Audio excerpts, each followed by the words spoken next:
Sir প্ৰথম কথা হল মই ভাৰতীয় পাঁচমন্ডা মঞ্চ বিজেপি সমৰ্পিত সংগঠন তাৰ ৰাজ্যিক সভাপতি হও। মই এটা কথাই কব বিচাৰিছো যে যোৱাকালি ফেসবুক আর হোয়াটসঅ্যাপ যোগে এখন ভিডিও অশ্লীল ভিডিও প্রন ভিডিও ভাইরাল হওয়ার কথা মই গম পাই পেলাই মই এখন ভিডিওর জরিয়তে মই কব বিচাৰিছো যে এইখন ভিডিওই সমগ্ৰ মহিলা জাতিটোক অপমানিত কৰেছে, লজ্জানত কৰেছে। কাৰণ এনেকুৱা ধৰনেৰ ভিডিওই গোটে সমগ্ৰ জুৰিয়াৰ পৰিবেশটো বিনষ্ট কৰা পৰিলক্ষিত হয়েছে।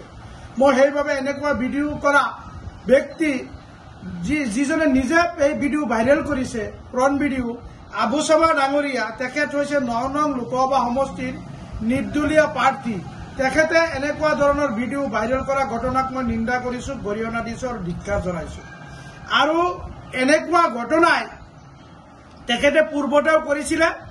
যোৱা বিধানসভা নিৰ্বাচনেৰ সময়তো তেখেতে এজনী মহিলাৰ এনেকুৱা সম্মানেৰ উপৰত আঘাত হানিছিল। ঠিক এইবাৰ লোকসভা নিৰ্বাচনেৰ পিছতেই তেখেত পুনৰ্বাৰ এনেকুৱা ধৰনেৰ ঘটনা সংঘটিত কৰিব সক্ষম হয়েছে। মই অসম আৰক্ষীৰ সঞ্চালক প্ৰধান ডাঙৰীয়া ডিপি সিং ডাঙৰীয়াক মই আহ্বান জানাইছো, আপুনি অসম আৰক্ষীৰ জৰিয়তে এনেকুৱা অপৰাধীক কৰায়ত্ব কৰি দৃষ্টান্তমূলক শাস্তিৰ ব্যৱস্থা গ্ৰহণ কৰক। কারণ আবু সামা ডাঙরিয়া হয়েছে এখন লম্পট, এখন অভদ্র আর এখন দুষ্ট চক্র বলে কলেও ভুল নহব। এই আবু সামা ডাঙরিয়াই তেখেতৰ নিজৰ এখন ব্যক্তিগত ফাৰ্মাচী আছে বুলি মই গম পাওঁ। আৰু সেই ফাৰ্মাচীত মহিলাজনী চিকিৎসা সেৱাৰ কাৰণে ফাৰ্মাচীলৈ আহিছিলে। আৰু সেই কথা মোক তেখেতৰ মহিলাজনীৰ গিৰিয়েকে মোক অৱগত কৰিছিলে। আৰু মহিলাজনী যেতিয়া ফাৰ্মাচীত চিকিৎসা সেৱা গ্ৰহণ কৰিবৰ কাৰণে আহিছিলে, আহাৰ পিছত মহিলাজনীক প্ৰায় অচেতন অবস্থাত মহিলাজনীক তেনেকুৱা ইঞ্জেকশন মাৰি প্ৰায় অচেতন কৰি এনেকুৱা ধৰণৰ প্ৰন ভিডিও কৰাৰ ব্যৱস্থা গ্ৰহণ কৰিছে। মই সেইভাবে এনেকুৱা ধৰণৰ দুষ্ট চক্ৰ বা আবুসামা অপদাৰ্থ আবুসামাক এখন দুষ্ট বদমাশ আবুসামাক অসম আৰক্ষীয়ে কৰায়ত্ব কৰি দৃষ্টান্তমূলক শাস্তিৰ ব্যৱস্থা গ্ৰহণ কৰিব লাগে। আৰু মই ভাৰতীয় পাঁচমন্ডা মঞ্চৰ আজি সভাপতি হিচাপে মই অসম আৰক্ষীৰ সঞ্চালক প্ৰধান ডাঙৰীয়াক আহ্বান জানাইছো, আপুনি মহিলাৰ নিৰাপত্তা সুনিশ্চিত কৰক। মহিলাৰ ওপৰত মহিলাৰ অধিকাৰ খৰ্ব কৰাৰ অধিকাৰ কাৰো নাই।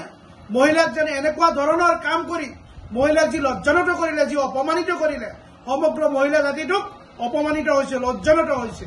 সেইভাবে মহিলাৰ ওপৰত এনেকুৱা ধৰণৰ অপমান কৰাক কেতিয়াও ভাৰতীয় জনতা পাৰ্টিয়ে সহ্য নকৰে। আৰু ভাৰতীয় জনতা পাৰ্টিৰ সবকা সাথ সবকা বিকাশ আৰু উন্নয়নৰ নীতিৰে যি প্ৰয়াসৰ নীতিৰে যি আগুৱাই যি লক্ষ্য, তাৰ প্ৰতি লক্ষ্য ৰাখি আৰু মহিলাক আৰু সমগ্ৰ জাতি জনগোষ্ঠীৰ মানুহক নিৰাপত্তা দিয়াই হৈছে ভাৰতীয় জনতা পাৰ্টিৰ মূল লক্ষ্য আৰু উদ্দেশ্য। ঠিক সেই সময়তেই আমাৰ ৯ নং লোকসভা সমষ্টিৰ এজন নিৰ্দলীয় প্ৰাৰ্থী আবু সামা ডাঙৰীয়াই এনেকুৱা ধৰণৰ অপকৰ্ম কৰা ঘটনাই সমগ্ৰ পৰিবেশটো বিনষ্ট কৰেছে।